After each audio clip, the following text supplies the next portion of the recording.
and then let me go ahead and broadcast on Facebook.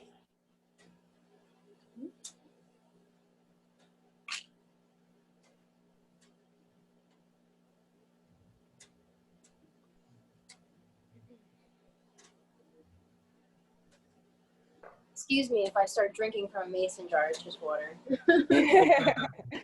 Mine. Usually how I drink my water also. Today I have a water bottle, but yeah.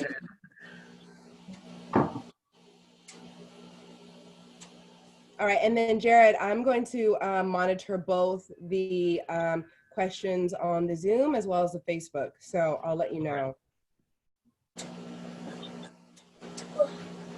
And then if everyone can just mute, aside from Jared, and then when you do want to speak, go ahead and just mute.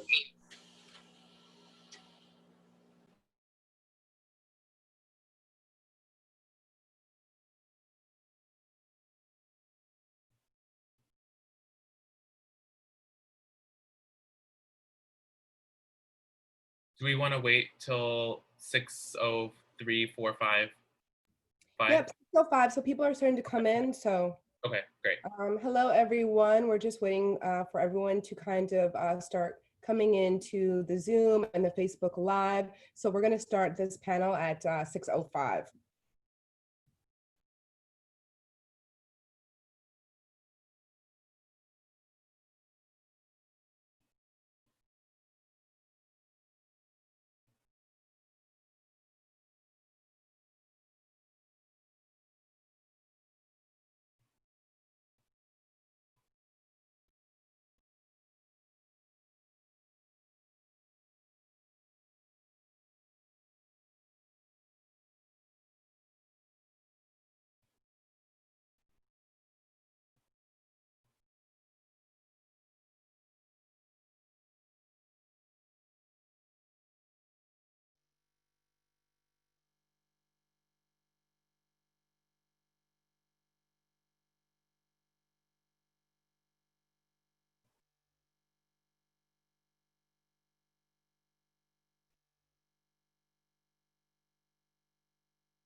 For those of you just joining us, we are waiting until about 6:05 to get started. Just wanting to make sure all of our relatives can be in attendance.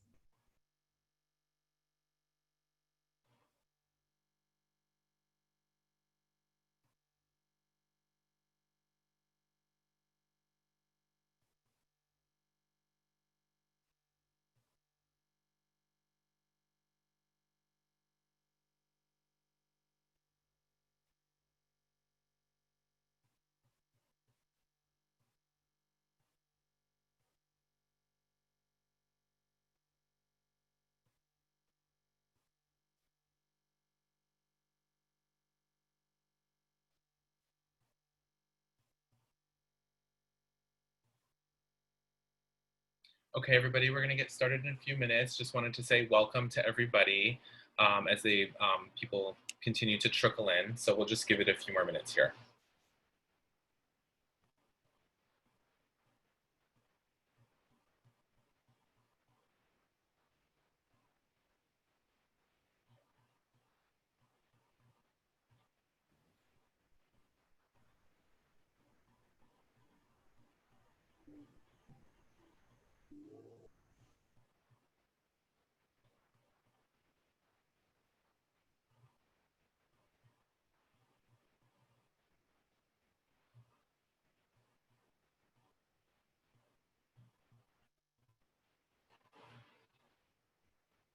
And we'll just give it one more minute.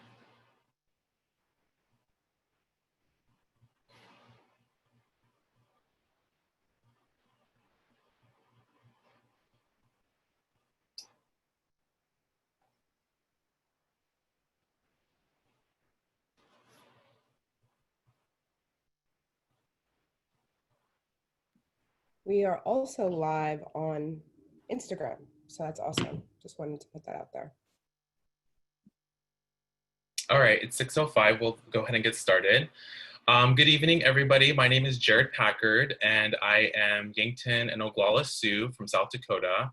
I'm also the Director of Strategic Partnerships at the Urban Indigenous Collective.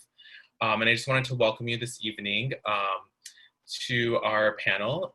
We have 5 amazing Afro-Indigenous women that are here with us this evening. And we'll just be talking a little bit about, the Black Lives Matter movement and how us as urban natives can support that movement. I just want to tell you a little bit about the Urban Indigenous Collective. We started last fall in August of 2019, and we are a health and wellness program focused on the tri-state area, so that's New York City, New Jersey, Connecticut, and improving the health of the community here. In addition to that, we define urban native to include people that are from North America, South America, Central America, as well as the Caribbean and Pacific Islands of the Western Hemisphere. And that's important to us because we want to kind of steer away from this idea of urban native being defined as, or native being defined as somebody who is falls under that federal definition. And that we figured that was something that was really important to us, and we want to be more inclusive. And so that's why we define it in that manner. Just wanted to give a little bit of overview also of why we're doing this webinar. Obviously, there's a lot of that's happening in the news right now with regards to Black Lives Matter, if you've been tuning in. And, we wanted to basically figure out as an organization how we could ourselves as Native people really show up and support Black people and, our Black people that are Indigenous, that are, Afro-Indigenous, and just make sure that we're doing that in an appropriate and respectful way. The movement, Black Lives Matter movement itself was founded 6 years ago on July 13th in 2013 by Alicia Garza, Patrice Cullors, and Opal Tometi. Black Lives Matter is an international human rights movement originating from within the African American community, which campaigns against violence and systemic racism towards Black people. I'm going to go ahead and do some introductions here for our panelists this evening, so if you'll bear with me. I'm going to start first with Kimberly Knight. Kimberly, welcome. Kimberly Knight is a native of Raleigh, North Carolina, and has served as an HIV and syphilis disease intervention specialist for UNC Chapel Hill's Institute for Global Health and Infectious Disease. She identifies as Afro-Indigenous woman whose father is Eastern Band Cherokee and West African from Ivory Coast. Her mother is African American and Haliwa Saponi. During her undergraduate years, she was a member of Sigma Omicron Epsilon Sorority Incorporated, a Native American women's sorority and East Carolina Native American organization, at East Carolina University in 2004. Currently, she is a member of the Western Wake Alumni Chapter of Delta Sigma Theta Sorority Incorporated, member of the Triangle Native American Society, and the Junior League of Raleigh. She has participated in Native American powwows as a jingle dress dancer and volunteered at East Carolina University's annual powwows. She is the committee chair of the Advisory Council for the Black Indians Powwow for the state of North Carolina, which will take place in September 2021. She is a graduate of North Carolina Central University with a Master's of Social Work degree. And welcome, Kimberly. Next, we have Taylor Red Fox. Taylor Red Fox is an Algonquin Shinnecock and Hunkpapa Lakota woman of the Oceti Sakowin tribe. Taylor has been a New York native all of her life, growing up in her Shinnecock East Coast culture in Southampton, New York, while journeying to Standing Rock every year. Taylor has been at the intersection of her cultures and communities. She is a cultural educator and artist of both of her Indigenous cultures, as well as an actress. She moved to the New York City area from Long Island a year and a half ago to be closer to her acting career, as well as to the artistic community here in New York. She has sharpened her acting chops on stage and on film in the last 2 years in the New York area and plans to continue to educate and hone her artistic abilities. Welcome, Taylor. Next, we have Amber Starks. Amber Starks is a Black African-American and Native activist and aspiring cultural critic and commentator. She's an enrolled member of the Muskogee Creek Nation and is also of Shawnee, Yuki, Quapaw, and Cherokee descent. As an Afro-Indigenous activist, she seeks to normalize, affirm, and advocate for Black indigeneity through discourse and direct action. She ultimately believes the partnerships between Black and Indigenous peoples and all people of color will aid in the dismantling of white supremacist ideology and settler colonialism. In addition to her activism, her passions include her small business, traveling with her family, reading anything related to Black and/or Native identity, culture, or history, researching her ancestry, and learning her tribal language and beading. She earned a Bachelor of Science in General Science, emphasis in biology and anthropology from the University of Oregon in 2003. Her pronouns are she, her. Next, we have Ariel Richer. Ariel is the Director of Research and Advocacy for UIC. She is a descendant of the indigenous people of the Trinidad and Tobago and Venezuela. Ariel is a doctoral student at Columbia University School of Social Work, working within the Social Intervention Group, SIG, under the direction of Associate Professor Louisa Gilbert. Her focus is on intimate partner violence prevention at the intersection of drug and alcohol use, community-based participatory research, and working collaboratively with Indigenous and Native communities. She is fiercely committed to addressing gender-based issues at large, especially gender-based violence, and has over 7 years of experience within domestic violence organizations, sexual assault resource centers, and economic enhancement programs for survivors of trafficking and domestic violence. She earned her Master of Science in Social Work, Social Enterprise Administration from Columbia University School of Social Work in 2015, and is a licensed Master Social Worker. And lastly, we have Sutton King, and I want to let Sutton actually introduce herself. Oso Shokoli Sutton King Yukat Ungwahuani Waknyata Nawagita Lota Oniota Agani. So hello, my name is Sutton King. That's my English name. My Indian name is Naktau Panuki, which means comes first woman in Menominee. I'm from both the Menominee United Nations of Wisconsin, and I do identify as Afro-Indigenous. My African ancestry comes from my father, who was born in honestly an historic community in what's known as Africatown, which was actually developed by 30 West Africans who came in the last enslaved ship into America, known as the Clotilda. And so my Afro-Indigenous identity has been very important to me growing up.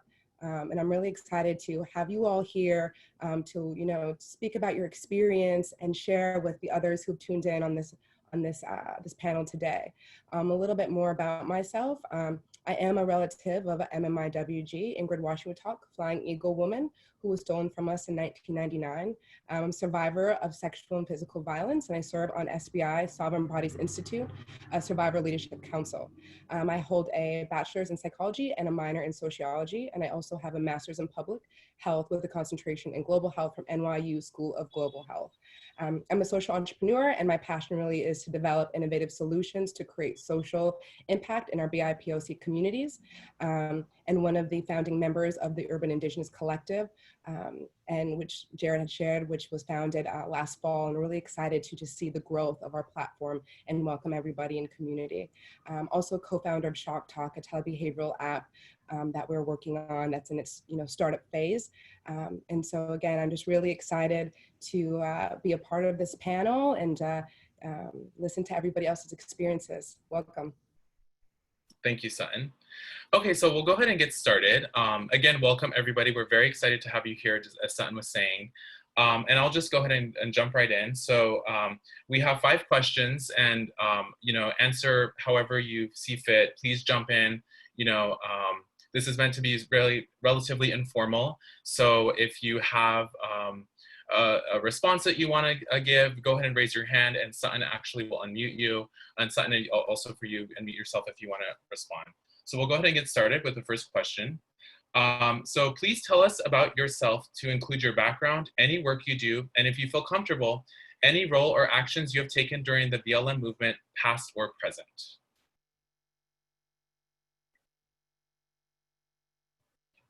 Okay, Kimberly.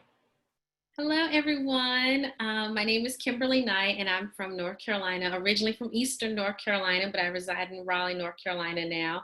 So for myself, my background, we talked about the Indigenous piece as well as the African piece for my family.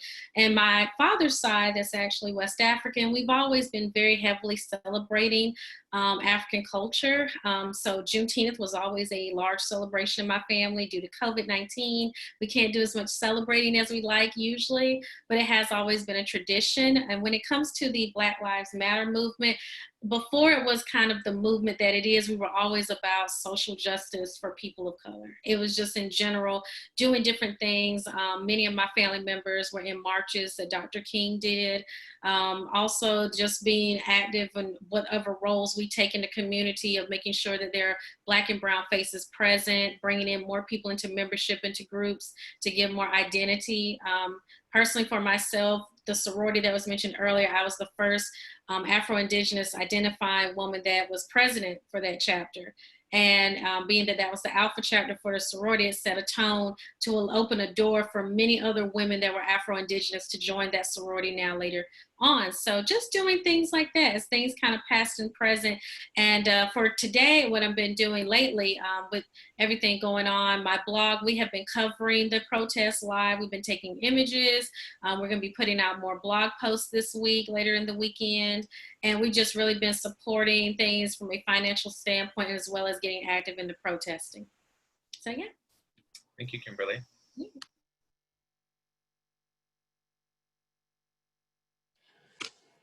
Hi, I'll jump in.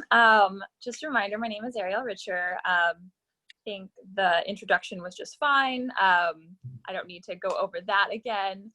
But focusing on, I guess, involvement in the BLM movement, I distinctly remember leaving one of my social work classes in fall of 2014, thinking we're literally sitting up here in our ivory tower, talking about social work and the social work tenets of social justice while people are marching outside. So I remember getting up and, letting my teacher know, I'm like, hey, I'm going to go join this, because it was one of like the evening classes. And that really was the start of me being involved in any social justice or activism in my life. And I'm so thankful that I had that experience. It was just such a different experience than it feels now, because I was so young then. I had very little racial identity. I didn't really know who I was. I was only 22, moved from the West Coast, living in New York City. And then by the next year, I had moved to DC, and I was actively involved in organizing around Standing Rock and No DAPL. And we worked very, very closely with BLM DC in partnership to support Native sovereignty. And, we were always showing up to each other's events, helping promote and physically being there. So now with BLM, honestly, it has taken, like I mentioned, it feels very different than it did, 7 years ago, 5 years ago. It's felt like it's affected me more. I'm emotionally, spiritually more connected, and I have been taking some time. My radical act has been resting and getting ready to be part, because it was very, very hard for me this time, or all the time, but it just felt different this time. So I've been doing some behind the scenes organizing, working with some creatives in a collective to connect creatives with local BLM organizers. So I haven't been out there yet, but I feel rested and that I can get out there now. Thank you. Hey everyone. So my activism really started at the age of 15 or 16, so maybe about 11 years ago. And so it really started when a group called the Urban Underground came into my high school, recruiting folks, asking folks if they were outraged by the social injustices and the inequalities that they were experiencing. And I was like, yeah, I am. What's up? And so they're like, there's an application and you've got to go through it, and you'll be selected. And so I was fortunate enough to be one of the youth that were selected. And so Urban Underground, what it really does is it promotes the next generation of leaders who are really committed to building our sustainable communities. And so after being accepted to Urban Underground, I was, taught how to strategically, use my voice through organizing, youth-led social justice campaigns. The first time I ever went to DC was because of Urban Underground, who put us on a flight and brought us to a conference and walked around and toured. And they were just really critical in my activism and my voice. They saw a leader in me before I even did, and you know, that was just the seed that was planted, and the plant you see today, you know, that's where, you know, my activism stems from. But learning how to organize, learning how to protest, learning how to, you know, show up at, you know, these politicians' doorsteps and demand more. That was all shout out to Reggie and Charlene Moore. I'm so thankful for them. They have been what I consider my activist parents, and yeah, I haven't really stopped since then. And so always trying to figure out ways I can show up, support community. And even though my activism isn't always in the streets protesting, which I have been protesting, but just, you know, facilitating these different conversations, supporting those that I'm in, you know, that are my relatives, and making sure that they're okay. But making sure that, again, that we are facilitating these important conversations that need to be had. Great, thank you. So I think I share a lot in common with the other panelists about, you know, how our activism is sparked. I will say that I was born in LA, and my family moved to Portland, Oregon when I was about 10. And I think that from my earliest, my earliest memories have been around community always being in activism mode. Like, it's a lifestyle versus like, this event happens and then we're activists. I think being, you know, Black and Native political bodies, whether we want to be or not, we're always kind of in activist mode. But I will say that a lot of, you know, my elders, mostly in the Black community, because that's where I grew up, instilled in me the importance of community, and like, we survive as a community because we work together as a community. And so I think that whether I knew it or not, I was already an activist. But I think you know, being a young girl and a young woman, just kind of taking in like how we survive, how we work together to, like, you know, constantly dismantling the system. You know, I think when we talk about Black Lives Matter, like, that's putting a name to what we've been doing our whole lives, right? And so I think that most of us have been Black Lives Matter activists from the get-go, out of the womb, you know, whether, you know, we knew it or not. And so I think us having, or I should speak for myself, me having that like awakening of like, okay, now I can do something with what's been invested in me. Like, how now do I use what my elders have taught me to carry the baton or carry on? And so I think that trying to pinpoint like where I was like, okay, like, I'm down for the cause. I think I've always been down for the cause, but I think being brave enough and being bold enough and realizing how essential it is to like speak up if you have a voice. Probably a little bit after college, I moved back to Portland from Eugene.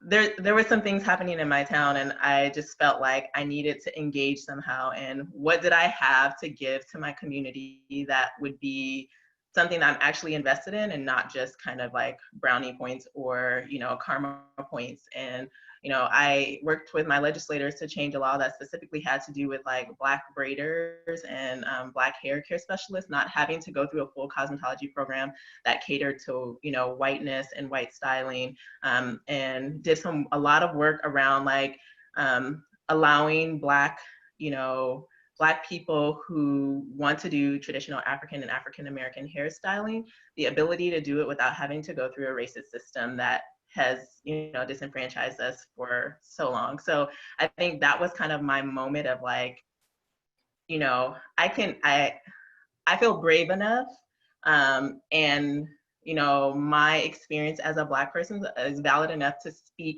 to this issue. Like, I don't need a degree, or I don't need to have like gone through like a special program. Like, my voice as a Black and Native woman is valid simply because of my lived experience. And so I think that that's where I found my like ability to just be like, I'm not going to cater to, you know, white supremacy. I'm not going to cater to like the white gaze. I'm not going to cater to academia. I'm not going to cater to anything that tells me that I don't fit within these boxes. And so, you know, now a lot of my work has been around, you know, continuing the bridge between the Black and Native community. I never want to take credit for being like the authority, but I feel like, especially as an Afro-Indigenous woman, learning that I can speak in both communities and, for both communities in certain topics, you know, I found a new braveness, I guess, another level of braveness. And yeah, that's been my, not only my Black Lives Matter, continuous work, but also, really speaking to Indigenous sovereignty. So yeah, I think that's my activism. Thank you, Amber. Hi, Akwe Ampetuashte. That is hello and good day in two of my native languages. That would be Algonquin Shinnecock dialect and Lakota. I would have to say that activism, especially for us, really, as Amber stated, starts out of the womb. I mean, the fact that we are still here and we are so resilient, everywhere we go is an active statement of who we are because we're still here. So just as you feel, I feel the same way, that our presence here being is just activism enough. So to say you are an activist is, just to be who you are, I feel. And for me, to be steeped in activism as we are now, first, I guess I got started in the protest, the physical aspect, the marching in the first year of college, and when I had a little bit more time to do that. And I started on Indigenous rights because I grew up in both Indigenous cultures from my father's side and my mother's side through parenting. And I am surrounded by my lovely Algonquin Shinnecock culture here in New York, and that's how I grew up. And I was constantly fighting for things like Columbus Day to be abolished, to be replaced with Indigenous Peoples Day at my college, at St. John's University, and at other places in the areas in Nassau County and Suffolk County in school districts, constantly going to school board meetings. I mean, I'm still going to them now, even being outside of them. And going there to always speak the perspective that's not usually in board meetings. Our perspective is never in those rooms. And I think it's always important in activism to get in those rooms, get into the local government boards, get into the school boards, get into the rooms where representation is going to be seen and heard. And that's what's really important, I feel. And for me, Black Lives Matter is just, it's a movement now, but it's always been. Black lives have always mattered. They still matter and they will always matter. And for me and my family is of the African diaspora as well, as native from across Indian country. I have a few different cultures in my heritage. And because of that, I always feel that I belong to all identities inside of myself. And I don't recognize 60% of me, 70% of me. I recognize 100% of me. And that's always been how I see activism. Awesome. Yeah, and I think that the two things that really stood out to me just now from what people have said is just, it's really about our existence, is our survival, our continued being here, showing up in spaces, making noise. You don't have to I guess your existence is activism, and I really like that. And I've never thought about that, so I appreciate that perspective. Let's go on to the next question. So number 2, it says, can you describe your own experience as a Black African American and/or Afro-Indigenous person or Indigenous person of color, and how that has impacted your life, especially during the BLM movement? What has your experience as a Black African American, Afro-Indigenous, or Indigenous person had on how you identify yourself? What do you want people to know about that experience? I'll go. So this is Kimberly for those that are just listening in and not visual. But for me growing up, it was an interesting concept because my father's family, they are Native, they're Eastern Band Cherokee as well as West African. So I was learning both cultures equally the same.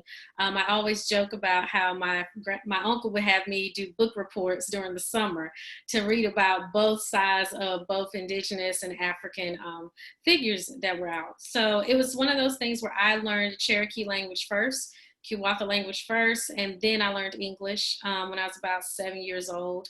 And then in high school, I started learning Spanish.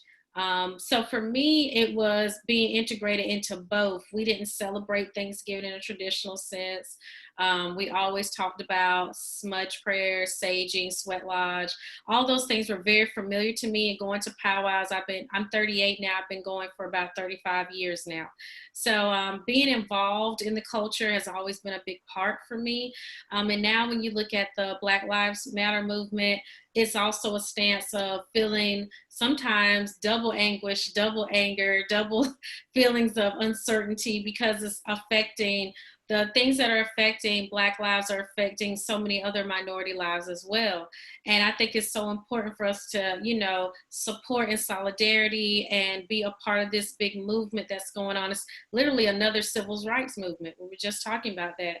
And for me personally, I have always identified as both, even growing up in an area in Wilson, North Carolina, which is a very rural area in North Carolina, even when it wasn't popular to be talking about your culture and everything as it is now, I still always represented by wearing jewelry, the language, the food, the customs, the dancing, whatever it may be. And so, yeah, that it's been pretty much an equal playing field, but I have found that some of my peers and my friends want me to choose a side, and I know it's only because of oppressive matters where they don't know their own.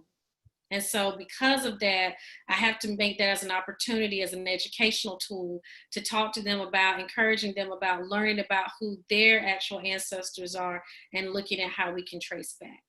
Yeah. Thank you, Kimberly.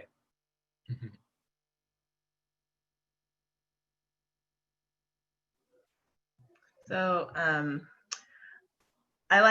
identify as a reconnecting Native in a lot of ways. And, my experience as an Afro-Indigenous woman has been one of a journey. And, I want to shout out to all those reconnecting, Natives in general, but Afro-Indigenous Natives, because I know for a lot of us, we were in a position where we did feel like we had to choose from the beginning, our bodies being politicized or racialized is only one thing, or not having access to our cultures can sometimes put us in a position where we're unsure of our birthrights or our right to be able to be equally both, right? So I feel like I grew up mostly around Black folks and, learn Black folks struggle, my struggle, but always knowing that I was Muskogee. My dad made sure to tell me all the time that I was, and I felt like my mom in her, most loving way did everything to support, our indigeneity.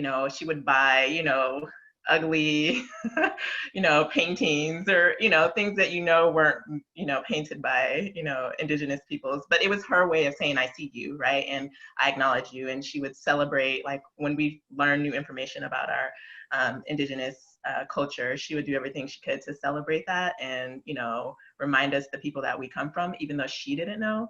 And so I think just as a young woman, having the knowledge that I was, but not having the culture to ground me, in that. So I think that it wasn't until a couple of years, my dad passed away, that I really felt like, I need to know everything, and it's my responsibility now that I'm an adult, if I'm saying that I'm Muskogee or saying that I'm Afro-Indigenous, that it's important to me that I live that, right? So I have always been Muskogee. I have always been Afro-Indigenous, even when I didn't know how to live that or to acknowledge that. And so now as, an Afro-Indigenous woman, I really try my hardest to stay connected and stay accountable to, not only my tribe, but to other Indigenous peoples, because I definitely think that it's our responsibility,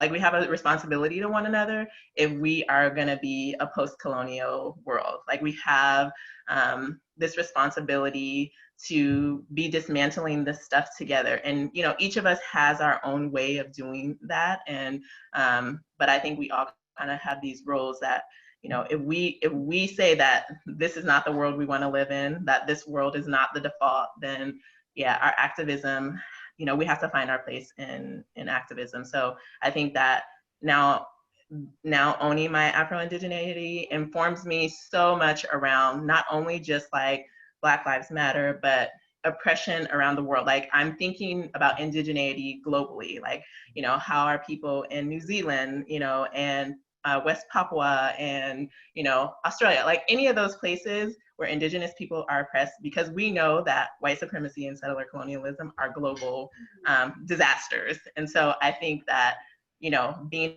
an Afro-Indigenous woman and owning that helps me to think more globally about how to dismantle all of this. Thank you, and that's really powerful, because I think the bottom line is that, you know, we've all been impacted by colonialism, and in order, you know, those, our ways, our languages, our cultures, our traditions, everything was taken away. And so what are we left with? And it's like, all right, well, let me figure that out. Like you said, I'm the adult, it's my responsibility. You know, moving forward, we are the generation that can pick up the pieces and try to piece them back together and move forward. So I really appreciate that perspective. Hello, again, this is Ariel for those listening. I think that really, really spoke to me because, you know, how you spoke about reconnecting Native, maybe connecting with that later on in life. It's only recently, probably within the last year, that I've even used the terminology Afro-Indigenous. Absolutely borrowed that and learned that from Sutton, so thank you. I mean, this has been a lifelong journey. I think, I don't know if I mentioned this in the intro, but my mother's from Trinidad. She's also her family's also from Venezuela. So like on her dad's side. And then my dad is white with heritage from the UK, and I was born in Canada. So I definitely have I feel like I definitely present differently. Like I fully acknowledge that in a lot of circumstances, I have been seen as white passing or different, or you've got some mix about you. Won't get into that. But I also grew up on the West Coast. So actually, you know, just north of Portland, in Vancouver, Washington, but I was born in Vancouver, Canada. So for all intents and purposes, I was raised not really discussing race at all. And that, I don't fault my parents for that at all. In like the 90s, and then with my mom being an immigrant from Trinidad, it's something very different being Black and Caribbean, living in another country. I know there is a push to assimilate and to be, it's a similar history of colonialism, but it's not the exact same experiences because of where she grew up.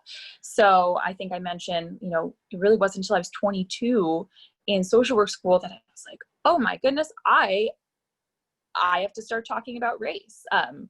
So it's kind of funny that it didn't occur to me too much later that I always felt like I was in between multiple worlds, not enough, not Black enough, not white enough, and then only recently did my mom just randomly mention it. She was like, oh yeah, I remember my Venezuelan grandma speaking our indigenous language. So that was like 3 years ago. So it was like my world was just broken open. I was already working within the federal government for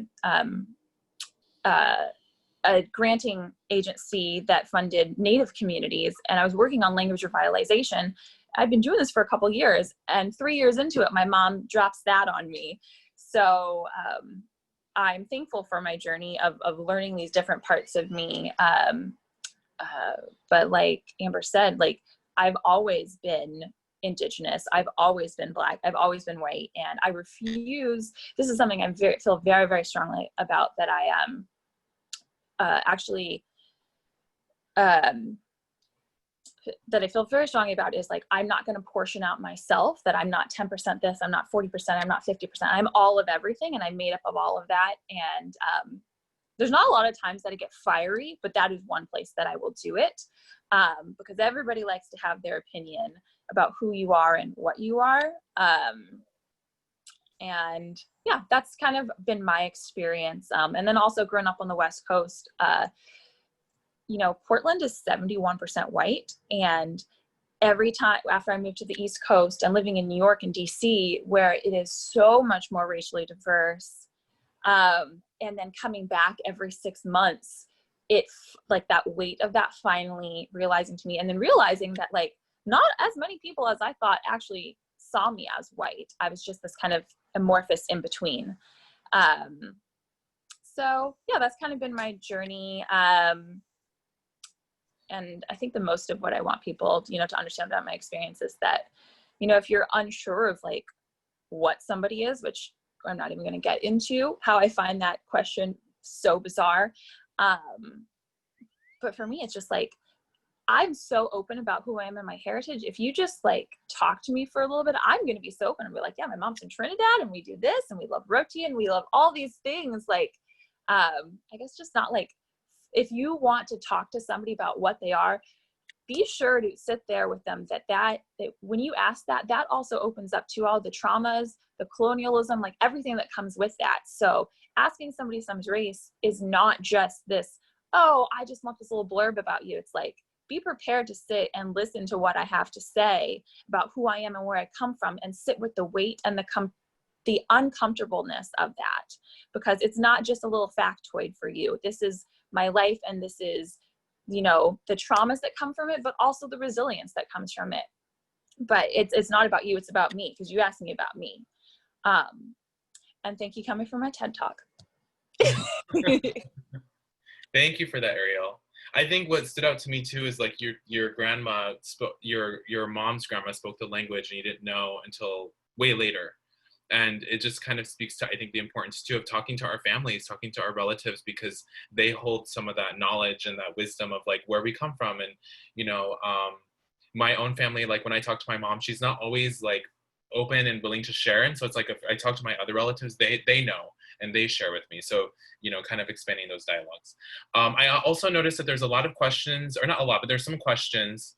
I think what we're going to do is we're going to wait to answer those questions at the very end.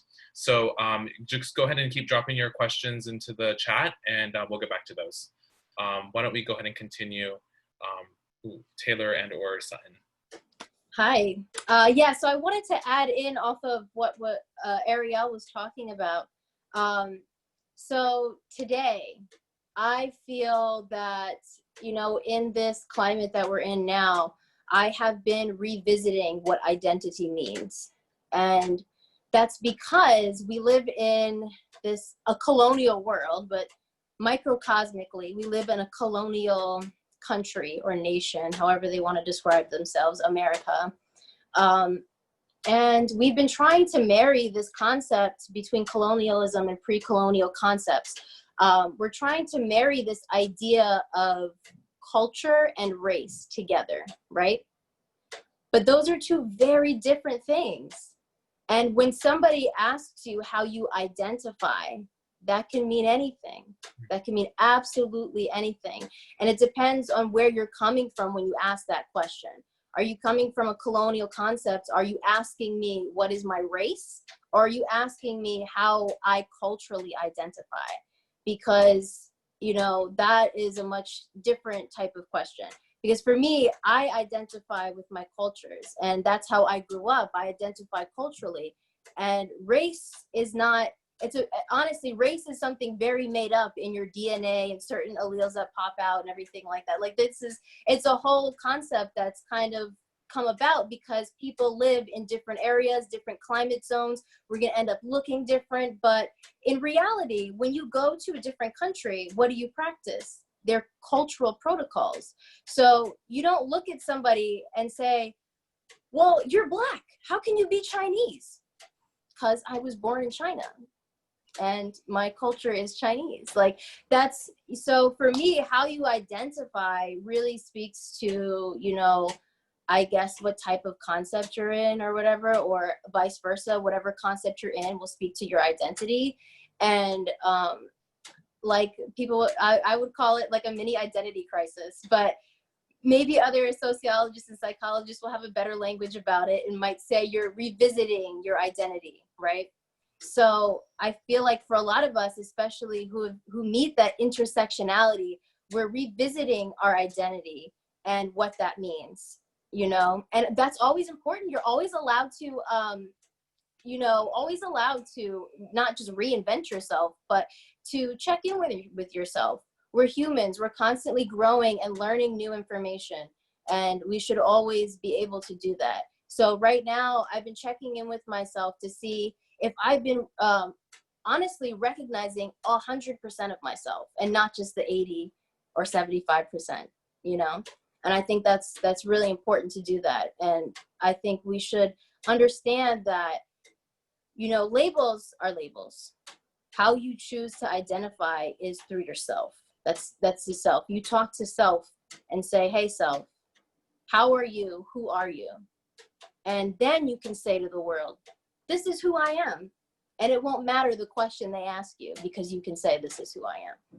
So I feel like that's the concept of identity that we've been revisiting in this climate, you know, as intersectional people. I feel like that's the sort of thing that I've been dealing with anyway, personally. And for me, like, I've always grown up in my Shinnecock and Hunkpapa Lakota culture. And as we know, in these cultures, we haven't been untouched by colonialism. Anti-Blackness is all through Indian country, and it's prominent, and it's not talked about at all. It's kind of like, well, you show up and you know what it is. So I feel like that's a conversation that we always need to have, because for a lot of us first contact people on the East Coast, we are mixed with Black. Like I would say a good percentage of us, a majority of our tribes along the Eastern Seaboard, because we are first contact, are also African American. And we share the African diaspora. And that's something that we don't talk about, because colonialism had pushed that identity to where you have to choose one or the other. Why should I recognize just 40% of myself? You know, that's crazy to me. It's crazy. Who does that? That's my little 2 cents. Thank you, Taylor. That was really powerful. And, you know, a big important reminder, race is not equal culture. They are different. They are separate. And, you know, yeah, I needed to hear that. Sutton, do you want to take that? Absolutely. So, you know, I grew up, you know, in Wisconsin. I was born in Green Bay, and the daycare that I went to was the Oneida daycare, you know, and so I was very lucky that I was, you know, able to learn the language at a young age and be able to pray in my language. And it was very important for my mother to make sure that I was deeply connected to our culture. I grew up Jingle Just Dancing. My mom led an urban Indian program in Green Bay. My grandmother's enrolled in the Oneida Nation, but most of my family lives on either the Oneida Nation in Wisconsin, or either the Menominee Nation of Wisconsin. But I guess I didn't really realize that I was Black until I was like maybe 5, and because someone called me a racial slur, you know, and asking my mom, what does this mean? You know, so-and-so's parents said this is what they call me and my brother, you know? And that's when I started realizing, okay, maybe I am different, but what does that mean to me? And so that's when I really started to explore just this identity of being both Black and Native. And I think that, you know, someone spoke to just, I think it was you, Ariel, not feeling Native enough, not feeling Black enough. And I think, you know, these are really these racial superiority colonial tools of blood quantum that are still, you know, being used in our tribes. And a huge reason why I always felt like maybe I wasn't Native enough, because I wasn't enrolled, you know? but my grandma's enrolled, but I'm not enrolled. So there must be something wrong with me, you know? And I think that, you know, when, you know, we think about the anti-Blackness in our indigenous communities and in our tribes, we have to think about these tools that are still being utilized, right? That are these, you know, these social and legal principles of racial classification that we really need to do away with. You know, and so I think for my mom, it was really important for me to be immersed in our culture and to never forget who I was as a Native woman, because I think for my grandmother's generation, it was not cool to be an Indian, you know? And my grandmother went to mission school. And, you know, if anyone knows about boarding school era or mission run schools, what they did to you was abuse, you know, this assimilation. And so, you know, I appreciate my grandmother and the struggles that she went through to, you know, be here today as strong matriarch for our family. But I, you know, I see what this colonial society has done to her and other elders of our generation when it comes to being proud to be Native. And so talking about, you know, our identity being almost like a political statement, right? I was talking to a colleague the other day, and I remember, you know, every show and tell, I was coming into that all white classroom with my jingle dress on, you know, and being so proud of my heritage. I brought in cultural leaders to my show and tell. Shout out to Richie Plass, you know, because I wanted everyone to know, you know, I don't look like anybody else in this classroom, but I'm still proud of who I am, and I am Black and Native. And, you know, I didn't actually meet my father, my biological father, until maybe a couple years ago, you know, and so, you know, through that and going down to Mobile, Alabama, and getting to know that side of my family and understanding how rich our culture is coming from Africatown, it has just increased my confidence so much to know who I am, to know who my ancestors are. And I think that's what matters. I'm 100% of all of my ancestors, 100%. And I think that's, you know, something I want, you know, any attendees who are listening in to really take away, that you are all of your ancestors, and we don't have to be a pie chart, you know, we don't have to be a percentage, or, you know, let's do away with those tools and let's just be unapologetically us.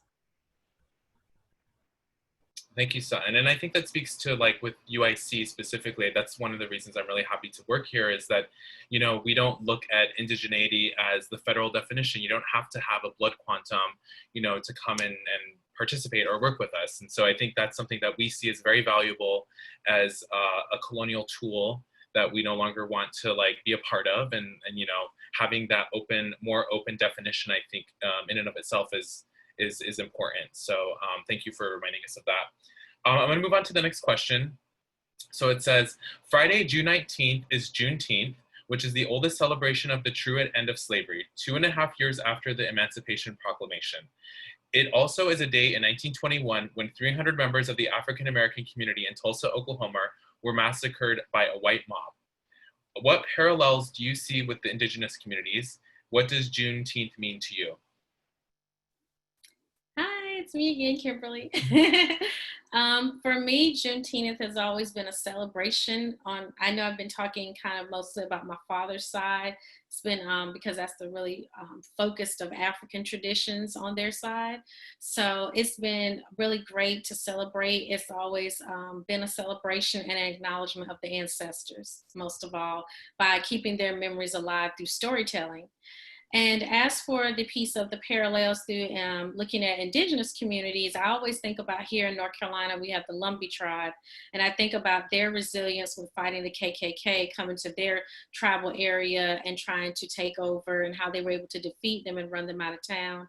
It's actually a plaque there in their area, tribal community, about that gives a lot of good history about it. And then I think about the Cherokee freedmen that had to go through a lot of resilience and strength and everything else, because with the Cherokee freedmen, many people don't know, are people from the African diaspora that were also of Cherokee lineage and that have also lived on those lands just as many years as the people that had to migrate on the Trail of Tears did as well, here in North Carolina and in Oklahoma. And unfortunately, the Western Band had made decisions where the Cherokee freedmen lost their land, and they had to fight for many, many years in court to get their land back and to get their tribal rights back because they were excommunicated from the tribal records. And so those things like that kind of make me think parallel to the massacre in Tulsa. And then I think about the riots that happened in Wilmington, North Carolina, which was the Black riots where there were Black businesses that were thriving, doing well. And then we had white supremacists that came in and started riots. Same thing here in Durham, North Carolina. For those familiar with Durham history, Durham, North Carolina, 147 highway being built right through the middle of what we used to call Black Wall Street was something that was definitive that caused segregations in the communities, and that was in the midst of integration happening. And so those are all historical things that kind of bring me back to thinking about parallel identities with that. But happy early Juneteenth, everyone. Thank you, Kimberly. And thank you for reminding us of that history. I think it's important for us to all educate ourselves and learn, these events that have happened. And there are so many parallels across, Black communities and Native communities that I think, if you really look at the history, it's different, but it's not that different. So thank you for reminding us of that. And yeah, whoever is next. So this is Amber, and I think that I learned about Juneteenth fairly late in my life, which, if you think about how ironic that is, because, Juneteenth is about slaves finally finding out that they were free. They had already been emancipated. And so in a lot of ways, I think it's ironic that I didn't find out until later. But I think what's interesting about Juneteenth is I think if you can also see it metaphorically as us realizing that we're free, that our identities should never be based in the settler state or in white supremacy, and that we have always been free, of course, physically bound, and some of us mentally bound, but even in that, who we are we are never who our oppressors or the settler states say we are. And so I think for me, Juneteenth reminds me of the joy of finding out that we are not our oppressors' definition. We don't belong to our oppressors. We are not, we aren't theirs to own. We're always free people, regardless of the oppressors' designs or whatever. And so I think the parallel within our indigenous cultures are the same. We have been fighting the settler state, trying to have them recognize our sovereignty, but knowing that our sovereignty never came from the settler state. We have been sovereign beings, individuals, groups, cultures, whether they say we are or not. And so I think that, I think of Juneteenth metaphorically in a lot of ways now, because I think we're always striving for our freedom, from the settler state. But regardless of what they say or believe or perpetuate, or the violence or the terror, that exists in our communities, our sovereignty and our liberation are always ours. That belongs to us. So and speaking of the freedmen, even my tribe, there are Creek freedmen, and these were people who were owned by some of our tribal members. And so I think, like Kimberly said, we have to acknowledge some of the lateral violence that has happened in our community, and that we're fighting the same oppressor, different tactics, definitely different tactics, but this is the same oppressor. And so if we are wanting to dismantle this, it's so important that we work together. We acknowledge each other's separate traumas, but we also acknowledge that the same oppressor is trying to do the same thing to all of us, right? Erase us, oppress us, whatever they're trying to gain from us, but we are not our oppressors. We don't belong to them. Our identities don't belong to them. And so I think that, to me, is what Juneteenth represents, is that awakening, that knowledge that I'm free. I've always been free. Now let's dismantle this system that tries to remind me or tries to tell me that, I belong to the oppressor. Thank you, Amber. I really, really like that. And tying it back to sovereignty, which is so critical for us. Sutton, do you want to take the floor next, or Ariel, or Taylor? I can just speak about just my experience. You know, I learned about Juneteenth when I moved to Milwaukee, Wisconsin, when I was about 14, and it was just always a beautiful celebration in the community, and I just felt so seen, you know, and I just remember that experience, and it just brings so much joy to me to think about the first time I went to a Juneteenth celebration, you know, and just the laughter, the love, the just, you know, again, being unapologetically proud of our Blackness. You know, it's so beautiful to me.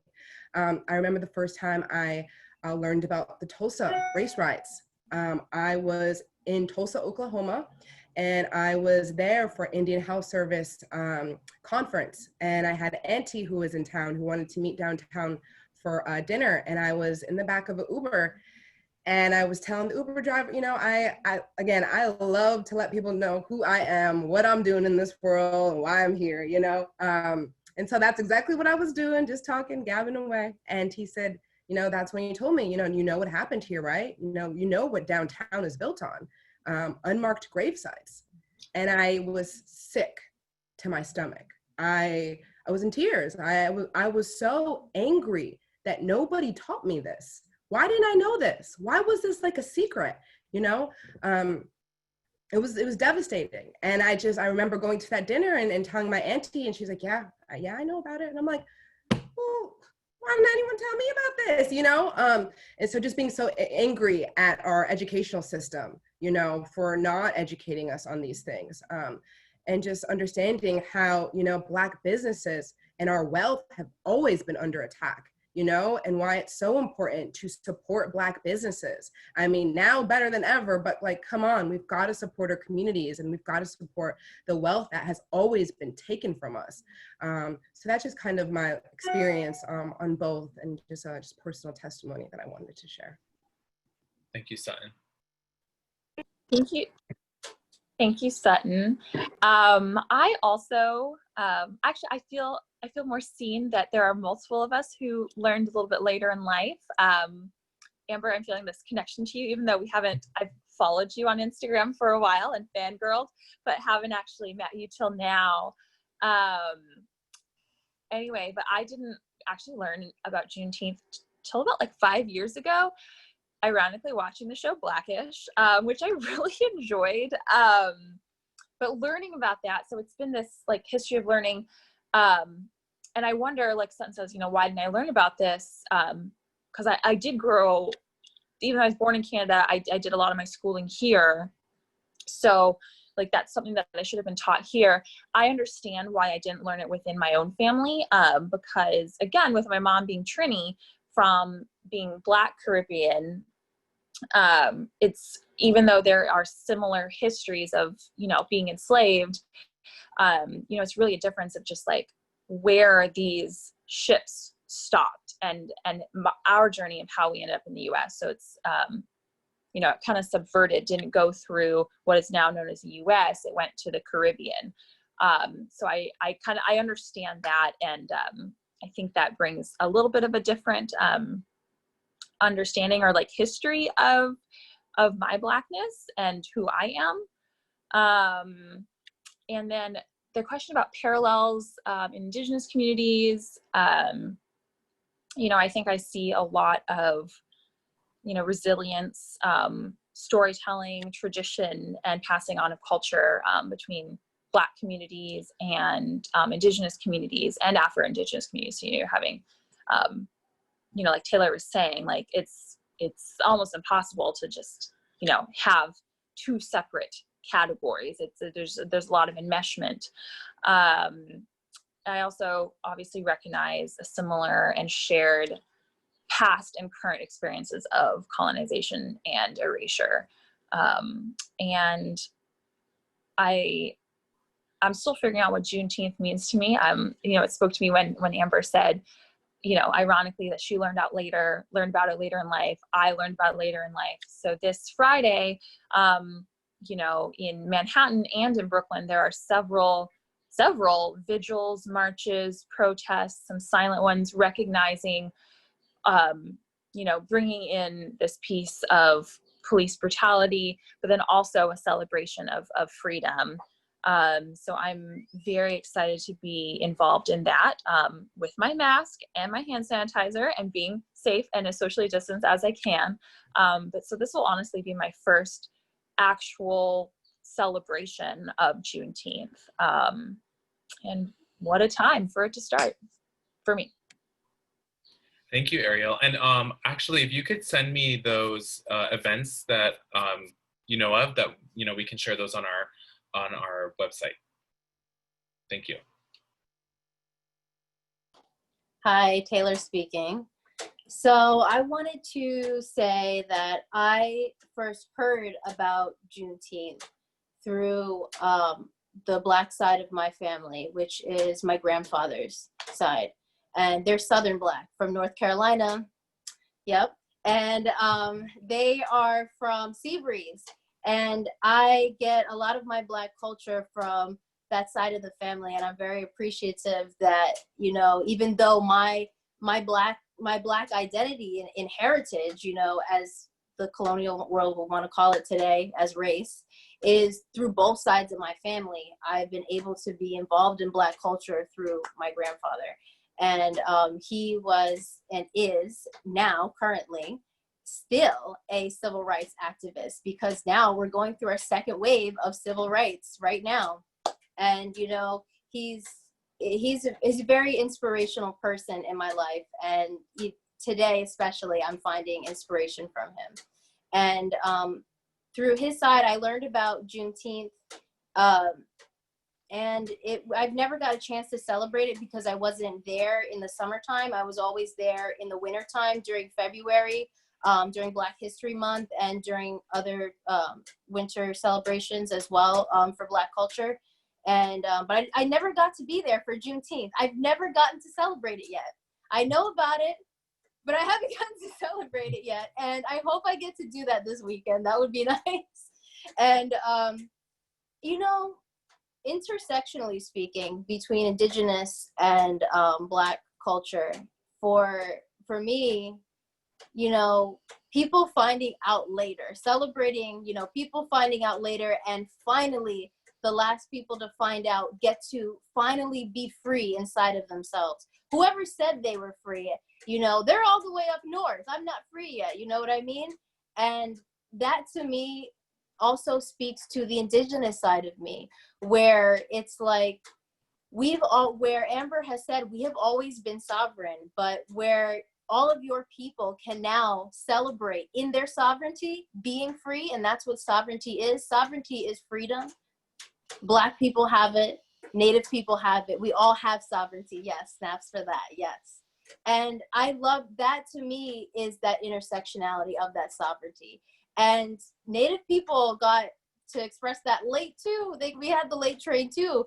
I mean, we get to express our religious freedoms just 40 years ago, 45 years ago. Like, that's crazy. And we just got the right to hold stage in a public vicinity 45 years ago. Like, that's insane too. And so where we all share the same oppressor, and we can now relish in our sovereignty, that is something that I enjoy. Thank you, Taylor. Mm-hmm. Okay, so it's 7:07 right now. We wanted to kind of pause about 7:15 for questions, right, Sutton? Okay, so I have 2 more questions left. So if you could, when you're responding, maybe be a little brief. I love the long answers, but if you could be a little bit brief. So while living in urban areas, Indigenous people live amongst many people of many different backgrounds. What can our urban Indigenous community members do to support BLM? Is there anything they shouldn't do? Hi, this is Kimberly. One thing, just be true to yourself. Your support is standing in solidarity, and what that looks like can vary amongst who you are and who your community is. If you're the type that feels you need to be in the protest, there's nothing wrong with that. Peaceful protesting has been going on to be supportive to the movement. If you feel that financially donating to different causes is the best way. Sharing on your social media, bringing awareness to your network and your community about issues that are affecting Black and brown people.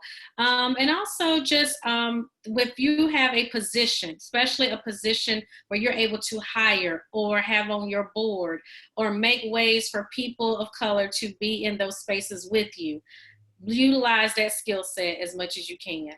Make those spaces so people can have opportunity to do that, and be a supportive mentor to them when you do. Thank you, Kimberly. Yeah, and I would just like to say that just remember that, you know, allyship is not a competition of oppression Olympics, right? Like, we understand that we have all, you know, experienced the, you know, violent ways of settler colonialism. However, right now, it is our responsibility to stand in solidarity with our Black relatives and show up for them, and to create dialogue and partnership that creates a sustainable partnership so that these conversations can be maintained and that we can show up for each other, you know?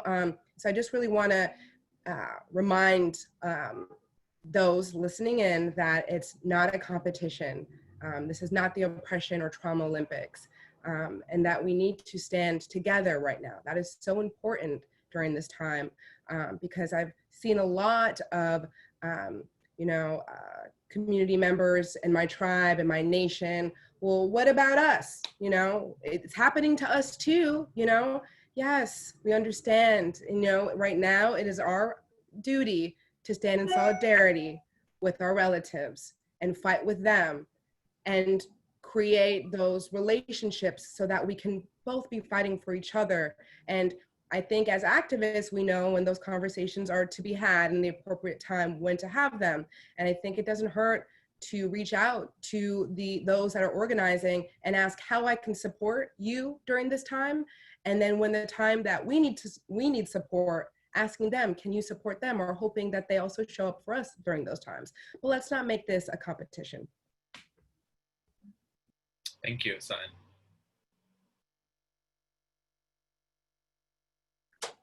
So I wanted to speak to that as well. This is Taylor speaking. So I understand how, you know, Indigenous cultures, Indigenous peoples across Turtle Island and more feel when they feel that they are the minority of the minority of the minority, and where someone else is getting hyper visibility at the moment. And that green monster can come out, right? Because it's a human emotion. It's a human emotion. We're all human, you know what I mean? And when we don't feel seen, it hurts. It hurts, you know? And I think it's good to recognize that and then say, wow, they feel that way too. So let's support one another. And it'll change your perspective, where you're not saying, well, what about me, when you enter a room, and you're saying, well, I feel the same way too, and I'm gonna support you. And, you know, it's changing that perspective, and not just the narrative that, you know, when you change your narrative, you change your perspective, if that part's difficult for you. And, you know, when you come into a room, you should always be supporting somebody. You don't have to tear somebody else down to support another or to support yourself. And I think, you know, it's important to recognize that since the civil rights movement and the Black Panthers started a lot of civil rights movements in different communities on a micro scale that became bigger. And American Indian movement was a part of that. And we all supported each other. You know, it was never like, well, I'm taking up space and you're taking up space. No, it's, you know, we all need to come together and take up space, because our oppressor is taking up too much space right now. So that's what it's about. It's about supporting one another. And when you realize, when you say Black Lives Matter, it's not saying nobody else's does. It's saying Black lives matter. They just matter, period. It's not saying you don't matter either. It's just saying they matter. That's it. And Native lives matter too. But, you know, now's not the time to be saying Native lives matter. This is the time to support one another, you know? And I feel like when we acknowledge that pain and that hurt where we're not seen, it becomes easier to be part of that conversation then. Thank you, Taylor. Yeah. This is Amber, and I kind of want to, say kudos to all of that, and to kind of hop on what Taylor was saying about hypervisibility. I want us to understand that hypervisibility doesn't equate to justice. Just because someone is seen doesn't mean that they are receiving justice. A lot of times it reinforces, especially, as being oppressed people, it reinforces the identity the settler state puts on us. So although Black people feel like they're being seen, think about the amount of violence people are seeing on our bodies, the constant police brutality, the destruction of our bodies is becoming almost normalized in a way that people feel okay to watch people being destroyed, by the state and being destroyed by individuals. And so I want us to really think about hypervisibility doesn't always mean that justice is happening, but when justice is happening, especially with another oppressed group, please understand that we're attacking the settler state. We're attacking white supremacy, the very things that are oppressing all of us. And so, as Sutton says, as all of us have been saying, this is not about, oppression Olympics. This is not about, us looking at one another and being like, well, white people care about you more. They don't care about, white supremacy as an institution doesn't care about any of us. And so by saying, by trying to erase a current movement, that's completely lateral violence. It does nothing for our individual movements, right? So I want us to picture what it would feel like, if we're screaming, missing, murdered, and Indigenous women, and Black people came in and said, well, what about us? How offensive that would be to us to be erased, another layer of erasure. And so I want us to understand that when, as Taylor said, when we say Black Lives Matter, it simply means Black Lives Matter. It doesn't mean I don't care if Indigenous lives matter. They do matter. They will always matter, whether we say it or not. But I just want us to be aware that hypervisibility, especially for Black bodies, in a lot of ways has been about our destruction, and in a lot of ways has been about reinforcing that we deserve to be seen broken and destroyed and oppressed and mocked and mimicked. And, if we're not, entertainers, then our bodies aren't, our bodies are simply utility. And so I just want us to be mindful that we don't see Black Lives Matter, the movement, as oh, they're getting theirs and we're not. Black people, Indigenous people, other oppressed people have been working hard to dismantle the system, whether we're seen or not, for a very long time. And we should continue to do the work and support one another. Thank you, Amber.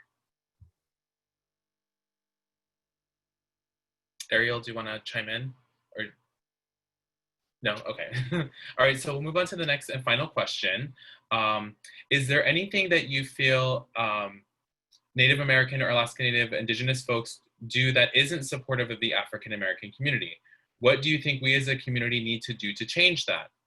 And lastly, do you feel that there is systemic racism within Native American, Alaska Native Indigenous institutions? What can UIC do to change that? Hi, okay, so for the first part of the question about how to does not show support to African American community when it comes to Indigenous communities, I personally have seen that myself with tribal communities here in my state. And it's not particular, picking on just particular tribes, it's just specific isolated incidents I have seen and witnessed myself. Being that I'm the co-organizer of the Black Indians NC Powwow, there has been many controversy about this powwow happening. Even though we do have the support of the state and we do have the support of Indian Affairs, we have still had a lot of people that have felt that this was a disrespect to Indigenous communities and that it should not be happening. However, we are moving forward. but but when it comes to that, I do think there are ways that support is not shown to the African American community, because just like we've been saying this afternoon about saying, what about me? Native Lives Matter, showing Confederate flags on different social media platforms, standing with oppressive language on platforms and saying disrespectful things, calling people names and doing very disrespectful things when you're also an oppressed people in a similar community situations, sometimes worse. So just seeing those types of things I have personally witnessed myself. And when it comes to the second half of the question about what do you think as a community we need to do to change, we need to talk about the real elephant in the room, which I feel like is the acceptance when it comes to, when we're talking about systemic racism in those communities, of why people of European descent that are also Native are more welcome than people of African descent that are Native. We need to really talk about that elephant in the room on a historic landmark piece, and talk about how these intersection places have meant a lot of forks in the road where people have been questioned about identity, blood quantum, tribal card membership to participate in ceremonies that are supposed to be open to people. People being fearful to go to tribal communities at certain parts of the day or night because of fear of people attacking them. And I've seen that personally myself in Eastern North Carolina with tribes in that area. So just things like that. We need to address that elephant in the room and talk about how someone that might be of African American and indigenous background, their application should be looked at and respected and seen just as much as anyone else's application to enroll in your tribe. Actually, you should be thankful they want to enroll, to be a support. They can bring things to the table that you may not have seen or that you've been isolated from living in your community. And also not to think that someone is trying to appropriate or take away from your community, but only to add what has always been, because there was a time before even these tribal communities were a reservation or placed in colonialism. So that's my short answer for that, because I know that's a history lesson in itself. But I think that UIC can definitely do some change. Research always helps. I'm a research buff. I love research. I think getting out in the community, having some good old focus groups and really getting down and dirty and talking to people in the community will be able to help us really look into some programming and grant supported things that can help. Yeah, that's my take. Thank you so much, Kimberly. That's I love the list of exhaustive lists. So you know, we appreciate that, and for making that succinct too. Is there, I want to pick on one more person, either Amber or Taylor. Do you have a response for that question?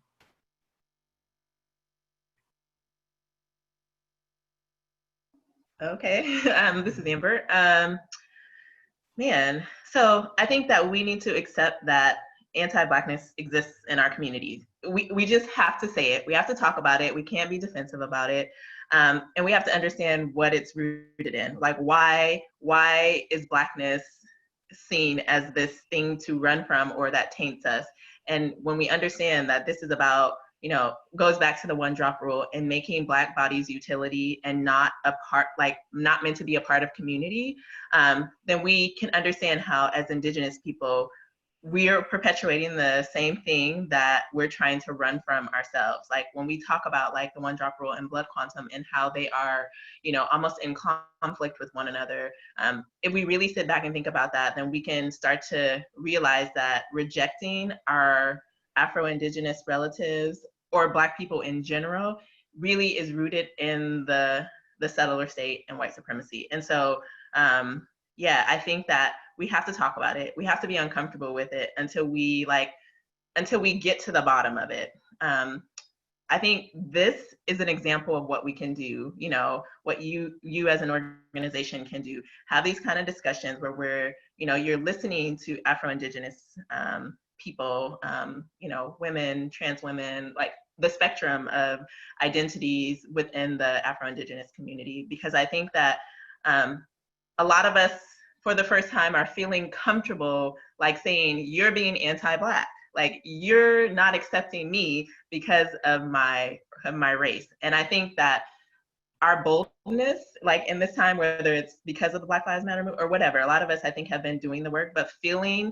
like we can stand up and say something, I think offering ears to hear and taking that back then to your communities and speaking to that. And I also, lately, and I'll make this quick, lately I've been really concerned with like how we're speaking to the people that we're in relationship with, whether that's, our elders or our children or our grandparents, our siblings, whatever.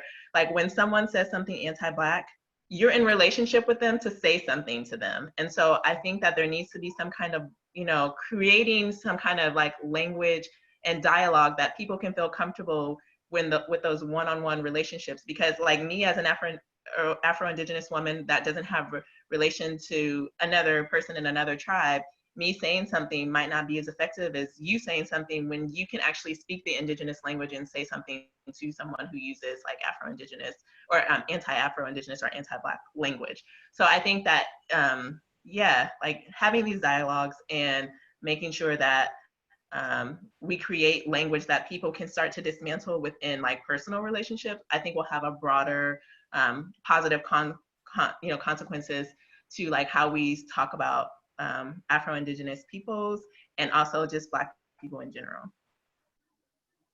Great, thank you. So I want to go to, we have about 6 minutes left. I want to get to a few questions. So this is from AJ Kim. It says, I hope I don't mess this up, but Chahantamo, do you think that the Pan-Indian consciousness negates the presence of Afro-Indigenous and African peoples within tribal communities because they do not fully understand the history of Southeastern tribes? Do you want to take that one, Kimberly? I see you nodding your head. Oh, yeah.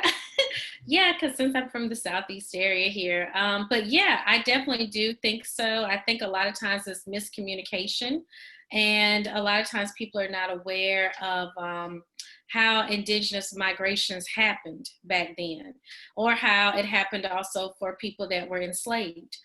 So I think that's where things meet in the road, where just more historical pieces are now coming to light to show people how communities were starting to build, and before people were even considered tribal areas or tribal communities, before they even had colonialized names and things like that, that how people lived in unison amongst one another and helped and assisted one another.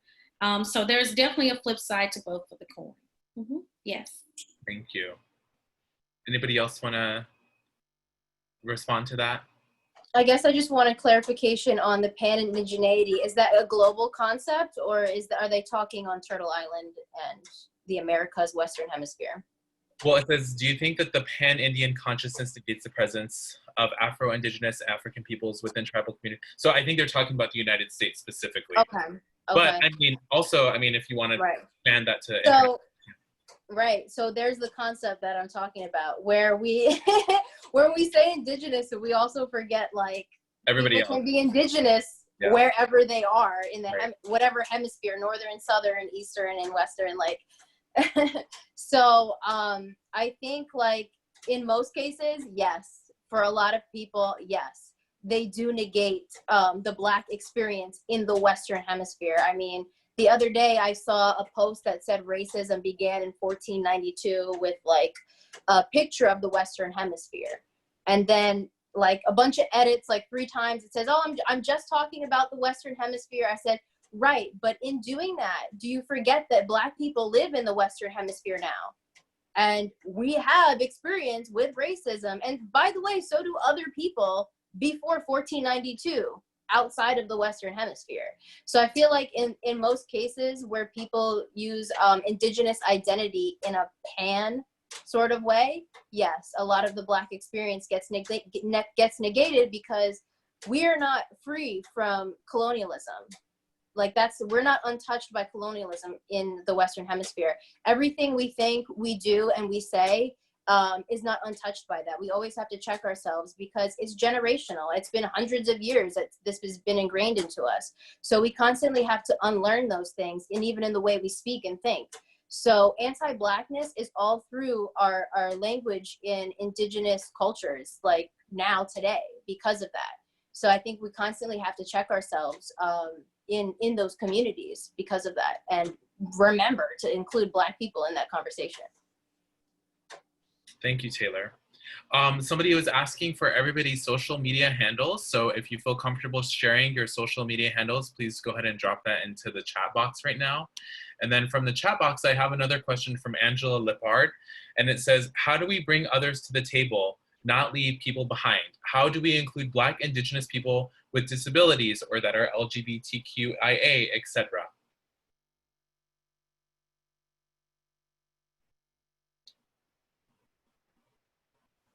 This is Amber. I mean, how can we not?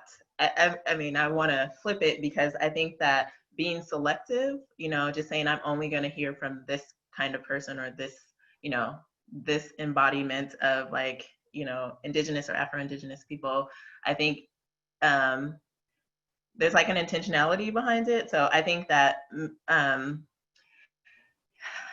yeah, I think that there are people online who are just speaking up, right? And they're easy to find. So how do we find those, you know, diverse voices is, I think it's going to take, again, intentionality to like, to find. And, you know, I think, like I said, I think a lot of us are starting to feel brave enough to speak up and talk. And so we create these networks where there are, you know, a diverse group of voices. And so I think that for those of us who are speaking up, maybe just reach out and say, hey, like, are there other people that, you know, are having the same, you're having the same dialogue with? I mean, I think that's one of the easiest ways. I mean, I'm sure maybe some of the other panelists will have some other clever ways to make sure that we're intentional about hearing other voices.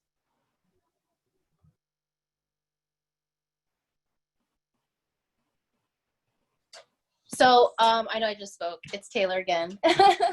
Sorry, my phone's wacky. Okay. So in speaking on that intentionality, go to them. Go to them. That's how you do it. That's how you do it. When you want to include people, you go to them. That's how that works. And I feel like when we want to include the LGBTQ community plus, you know, community, I feel like it's easier now because we have more visibility because of social media and the internet, interwebs and stuff. There's a lot of places we can go. We can look up a hashtag and find people. We can look up a location and say, oh wow, there's a collective right here. I mean, I know of a collective who does center LGBTQ plus rights and under indigeneity. And I think there's a lot of more people that are like that in the Black community too.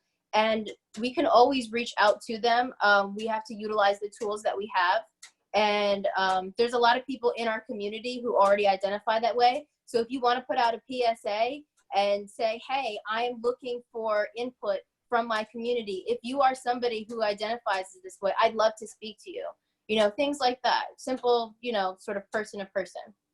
Thank you.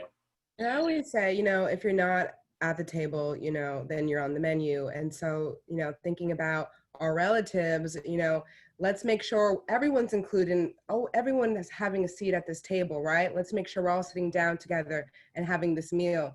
And just like Taylor said, you know, reach out, you know, ask people to join you, you know, show up to their events, you know, put yourself in position, practice true allyship, you know, and there's so many toolkits out there. Please, you know, indulge yourself. Google is a, you know, a great tool to use. So I just wanted to say that, you know, we all need to be sitting at the table together. And when we're not sitting at the table together, you know, we see these silos that are being created. And that's not how we build bridges, right? If we're going to be, you know, if we're going to, you know, take down this settler colonialism, white privilege, then we all got to be at the table together. And we all got to, you know, show up for one another. So that's my little piece on that. Thank you. All right, it's 7:32, so we were supposed to end at 7:30. If everybody feels comfortable, I might want to ask one more question. And one or two of you, if you want to just jump in and respond, and then we can give final thoughts. This one is from D. Batiste. It says, does anyone encourage people to do their genealogy to find out who they are? Yeah, this is Kimberly. I'm actually in the process of doing my mother's genealogy, so for her family, because I grew up so much learning about my father's side, I always heard that my mother's side also had Indigenous family. And so it was kind of a thing where everyone didn't know, how did we get here? So I've started working with doing things on Ancestry.com, and I started researching back just names from my elders in my family, taking that, having conversations and working with those names and finding documents. And another fun thing was the tribal community that is in the area where her family was living. I actually started connecting with people there that are still friends of mine from college, started connecting the roots together and found out a lot of the surnames were the same. And now I'm at a space where 1 year later, where I'm really finding out there are people enrolled with her tribe. So I do encourage people to do check out your genealogy, to, the steps, talk to your elders, get those names and dates if you can, where they may have lived or passed away, and then work your way through some type of database like an Ancestry or public library type of database that will definitely help. And I actually discovered quite a few new cousins in the last 2 weeks. So yeah, it's great. Thank you. Thank you, Kimberly. Anybody else want to take a stab at that question? Does anybody encourage people to do their genealogy to find out who they are? This is Amber. I mean, I think I love doing it for myself because I want to know what I don't know, right? I do want us to be mindful of when we're doing our ancestry, if what we're doing threatens Indigenous sovereignty or misappropriates any of our cultures or the people we come from, learning the difference between being of descent and being acknowledged by a tribe. And, not saying that you can't seek that acknowledgement, but I want us to be aware of how harmful we can also be, using for-profit tools that tells people you're Native, or now you're Black, or now you're whatever. I think there's nothing wrong with finding out who you are, as long as we're respecting. I mean, I'm just a real stickler about Indigenous sovereignty. I'm a real stickler about making sure we don't misappropriate or start to what's the word? Be performative around identities we're just learning about. So I think, like Kimberly said, it's important to to speak with your elders, speak to the tribe, or speak to the people who belong to that community, so that we're not causing more harm or more erasure or perpetuating the settler states intent when it comes to Indigenous peoples. Thank you, Amber. Well, it's about 7:35, so I just wanted to, first of all, thank everybody here. We really appreciate the time that you took to sit with us and have a conversation about this. I think, you gave us a lot of really great ideas as an organization and what we can do moving forward, and continuing to have conversations, to continuing to have dialogue. And like Kimberly said, addressing those elephants that are in the room, because I think there's more than one. I mean, there's a lot of things that we have to talk about. So I just want to thank everybody so much. I don't know if anybody wants to give any final thoughts or anything that they want to say before we close. Well, I just wanted to thank all of you, remarkable, strong women, and thank you for your time and sharing your experience with these, attendees. You didn't have to, but you showed up, and that means so much to me and the UIC team, and we really just honor and respect your experiences and your journeys throughout life. I'm just thankful to know every single one of you on a personal level. So thank you so much, Shako. Thank you, Sutton. Any other final thoughts? Thank you so much for inviting me for this opportunity. It was wonderful, and I want to definitely keep in touch with the panelists, and definitely thank you to the attendees for your questions. Thank you so much. And if you want to follow me, I am _Kimberly M. Knight on Instagram, and on Facebook, Black Indians NC. Our powwow will be September 2021, so stay tuned. Thank you. Just echoing a thank you to all the attendees for your wonderful questions, and to UIC. Thank you, Jared, for moderating and leading this conversation. And I'm so excited to have made new connections today, and to know that I'm in this, other virtual supportive community. And everybody just, be safe. Remember that rest is radical, and that self-care is so important right now, and taking care of yourself so that we can continue supporting each other and taking down the oppressor. Thank you, Ariel. Meadow, thank you for having us, and thank you for valuing my voice and finding it like worthy of contributing to this kind of conversation. I'm really grateful that Black natives are being seen and being heard. And I think what I want people to take away from this is that Black natives are native, no matter where we are in our journeys to discovering who we are, and that, you know, Indigenous sovereignty and Black liberation are very much rooted in the dismantling of white supremacy and settler colonialism. And we can do this together. We are not at odds with one another. So I just want like all my Indigenous relatives and all my Black relatives to know that I see you. I'm listening, I'm learning, and I'm grateful to be in this resistance with all of you and all of you on the panel, and Jared, you know, we're in this, you know, I see you. So. Thank you. I wanted to say thank you, Pilamaye Tabudne. I wanted to thank all the attendees, everybody who I can't see right now, but who is still attending this with us and here in this conversation with us. Thank you so much for being here and listening to everything that, you know, we're talking about.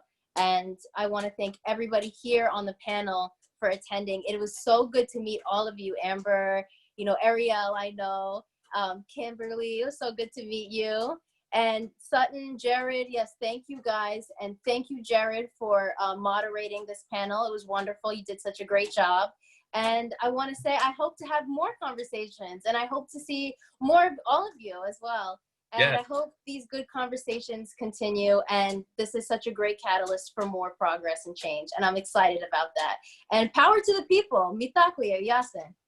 Yay, awesome. And I just wanted to say, to speak to, you know, what Taylor said, we do plan on making this a series, and so we are going to continue this dialogue. We want this to not be a box we check off. We want this to be sustained dialogue, so that we can learn about how we can collaborate and support programming and, you know, create true alliance. And so I just want to say, look out for that. We haven't decided on a date, but we will be having a part 2, part 3, part 4, and on. And also we do have a survey. So when you do click off, you will be prompted to take a survey. It would be, so we would be so thankful if you would give us your feedback. It's very important for us and supporting UIC's work. So please take that survey, provide us with your feedback, and don't hold back. All right, well with that, thank you again, everybody, for joining us. Thank you again to all of our panelists, Kimberly, Amber, Taylor, Ariel, Sutton. And like Sutton said, we hope to see you at our next discussion. And like Taylor said, power to the people. So thank you.